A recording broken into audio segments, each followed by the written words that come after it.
Welcome back, guys. Today we're going to be installing lock off-road wheels on our 1973 Ford Courier rock crawler. At the same time, we upgraded to 40-inch tires, and there's quite a bit of prep work you have to do to up it from 37s to 40s. And we'll cover all of that later. But these lock off-road wheels that we installed, we love these things. They have a simulated beadlock, which makes the truck have an off-road look while still being able to not worry about getting pulled over around town. Off-road, they have performed incredibly well and definitely give a good look to the truck. But before we dive in with any more, we need to do some prep work to the actual truck. The first thing is our steering box. We disassembled our Toyota steering box and drilled and tapped it for hydro steer.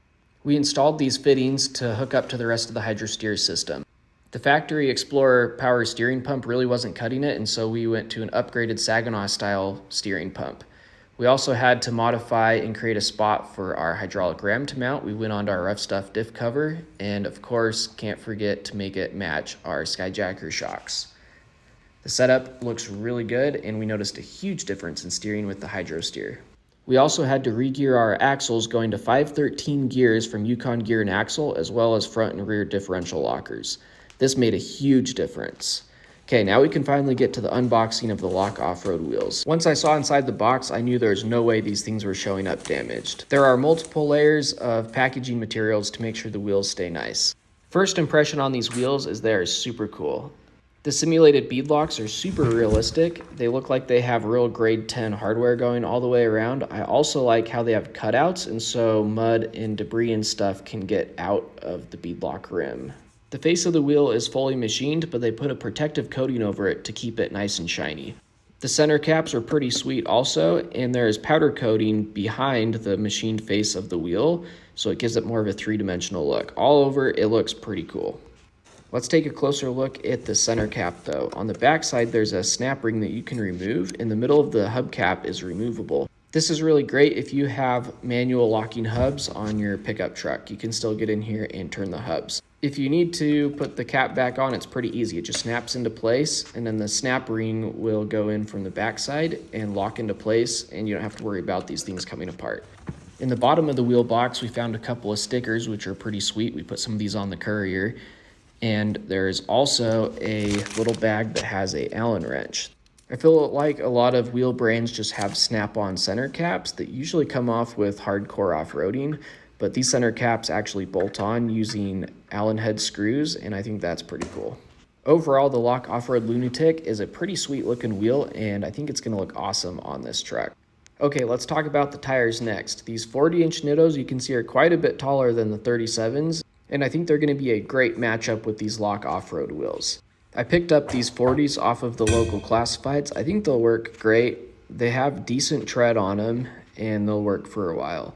We went ahead and mocked them up on the truck with the offset that they'll have with the Lock Off-Road wheels. I think it looks really good. But we figured out at this point that we had some serious issues with our brakes and hubs. So we ended up going through and replacing brakes, rotors, axle shafts, and the whole works.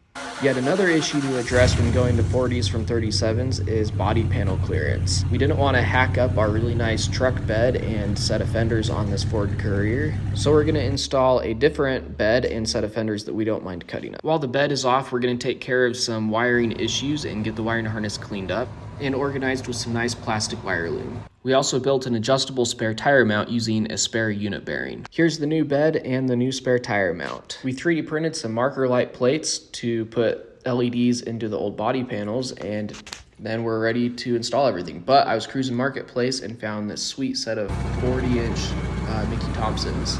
So naturally I had to go pick those guys up, loaded up the Lock Off-Road Lunatics into the pickup truck, and went and dropped them off at the tire shop. While waiting for the tire shop to get those wheels and tires mounted and balanced, decided to address the pinion angle issue on the back axle. So I machined some new shims using some aluminum scrap to the exact angle that I needed my pinion to be. After getting these installed, everything was looking a lot better, and by this time the tires were back from the tire shop. I got a full-size spare just mounted on a regular steel wheel and got this mounted in the bed. Installed one unit bearing that was on back order, and now I'm ready to install these new wheels and tires. These things look pretty awesome with the 40-inch Baja Bosses. Super good matchup between these wheels and tires. Obviously they're drawn to the truck like magnets, so we're just going to let them do their own work, and then we'll get them bolted up. Lock Off-Road uses what they call a tacked coating, Not exactly sure what it stands for, but it's a heavy duty coating that they put over the machined parts of the wheels that keep them super shiny. And it's supposed to be really heavy duty for off-roading, like scratches and stuff like that. One thing I like to do is to jack the truck up just at the right height, and so you really don't have to lift the 40-inch tire too much to get it installed. Then we can throw our lug nuts in there. I went ahead and used splined lug nuts because I don't want these wheels and tires disappearing on me. As always, it's super important to torque the lug nuts down to the exact spec that your manufacturer recommends on your vehicle, and also doing it in a crisscross pattern. This ensures that the wheel gets mounted straight and even and doesn't cause any damage or wobbling going down the road.